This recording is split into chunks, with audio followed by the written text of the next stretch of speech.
اللہ تعالی وبرکاتہ۔ اپنے لہو کا ایک ایک قطرہ بہا کر ہم قیامت تک یہی مقیم رہیں گے، اور لاتا ہے تیرا نظارہ اے ہندوستان مجھ کو۔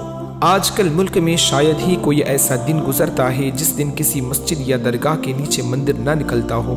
ہر دن کوئی نہ کوئی سنگٹھن جنم لیتا ہے، اور جنم لیتے ہی کسی مسجد یا درگاہ کے تعلق سے کوٹ میں یہ دعویٰ ٹھوک دیتا ہے کہ یہ مسجد فلاں مندر توڑ کر بنائی گئی ہے، یا یہ درگاہ شیوالا پر تعمیر ہوئی ہے۔ یہ کہنا بیجا نہ ہوگا کہ ہندووادی سنگٹھنوں نے مسجدوں اور درگاہوں کے نیچے مندر ڈھونڈنے کی ایک مہم چھیڑ رکھی ہے، جس کے تحت فرقہ واریت کا زہر پھیلایا جا رہا ہے، نفرت کے بیج بوئے جا رہے ہیں، اور اسی کو دیش بھکتی کا نام دیا جا رہا ہے۔ طرفہ تماشا یہ کہ ان کی جانچ اور کھدائی کے لیے کورٹ بھی بخوشی اجازت دے دیتا ہے، جبکہ 1991 میں نافذ شدہ پلیس آف ورشپ قانون کے تحت یہ مسئلہ طے ہو گیا تھا کہ بابری مسجد کے علاوہ 1947 میں ہندوستان کی تمام عبادت گاہیں جس شکل و صورت میں ہیں اس میں کسی بھی قسم کی کوئی تبدیلی نہیں کی جا سکتی، خواہ وہ کسی بھی مذہب و ملت کی ہو۔ اس پورے معاملے میں سب سے زیادہ مایوس کن رویہ کورٹ کا دیکھنے کو مل رہا ہے۔ کوئی بھی نفرت کا پجاری منہ اٹھا کر کورٹ چلا جاتا ہے کہ فلاں مسجد مندر توڑ کر بنائی گئی ہے، لہذا حقیقت کا پتہ لگانے کے لیے اس کی کھدائی کرائی جائے، اور کورٹ فوراً جانچ ٹیم تشکیل دے کر اسے جانچ میں لگا دیتا ہے، جیسے کورٹ کے پاس اس کے علاوہ کوئی اور کام ہی نہ بچا ہو۔ رہی صحیح کسر نیشنل میڈیا پوری کر دیتا ہے۔ جیسے ہی ایسا کوئی معاملہ سامنے آتا ہے، نفرت کا چرس پی کر مست رہنے والا میڈیا اس آگ میں تعصب و تنگ نظری کا گھی ڈالنا شروع کر دیتا ہے۔ نتیجے کے طور پر مسلمانوں کے ساتھ نفرت و عداوت کا کھیل شروع ہو جاتا ہے، اور ٹی وی چینلوں پر اسلام بانی اسلام اور مسلمانوں کے خلاف زہر افشانی کی جاتی ہے۔ کیا اب ملک میں ہر مسجد کے نیچے مندر ہی ڈھونڈا جائے گا؟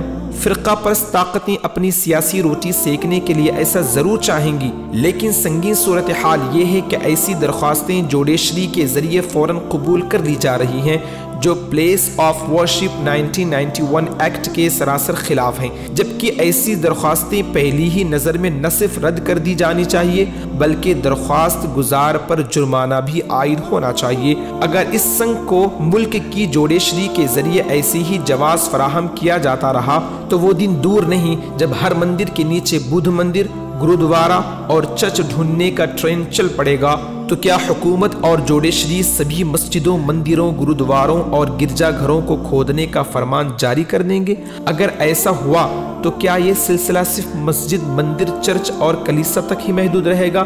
کیا لوگ ایک دوسرے کے مکان، دکان پر بھی دعویٰ نہیں ٹھوکیں گے؟ تب کیا حکومت اور جوڈیشری ہر مکان اور دکان کو کھودنے کا حکم دے گی؟ اور کیا اس طرح ملک اور معاشرے کا ماحول خوشگوار رہ پائے گا؟ کیا یہ ملک کو نفرت و عداوت کی آگ میں جھونکنے کے مترادف نہیں؟ اپنے خون کا آخری قطرہ بھی نچوڑ کر ملک کو ہریالی کا سوغات دینے والے ہمارے آباء و اجداد نے کیا اسی دن کے لیے یہ قربانیاں دی تھیں؟ کیا اب اس کے صلہ میں ہمارے بزرگوں کی قبریں بھی کھودی جائیں گی؟ حکومت اس پر بھی خاموش رہے گی؟ رلاتا ہے تیرا نظارہ اے ہندوستان مجھ کو، رلاتا ہے تیرا نظارہ اے ہندوستان مجھ کو، کہ عبرت خیز ہے تیرا افسانہ سب افسانوں میں۔ یہ بات جگ ظاہر ہے کہ اسلام نے غصب کی ہوئی کسی زمین پر مسجد کی تعمیر کی سخت ممانعت فرمائی ہے، اور اگر ایسی زمین کسی پر مسجد بنا بھی لی گئی تو وہ مسجد شرعی نہیں ہوگی، اس میں بھی نماز مکروہ ہوگی۔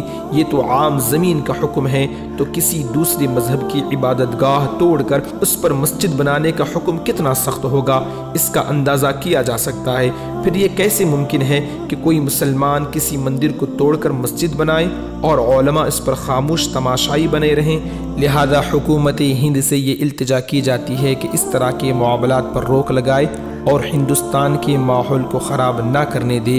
میری فطرت نہیں پابندیوں کے ساتھ جینے کی، غلامی کب تلک پاؤں میں زنجیر ڈالے گی؟ مسلمانوں، سروں پر ٹوپیاں رکھ کر چلو اپنی، یہی پہچان دشمن کا کلیجہ چیر ڈالے گی۔ السلام علیکم ورحمۃ اللہ تعالی وبرکاتہ۔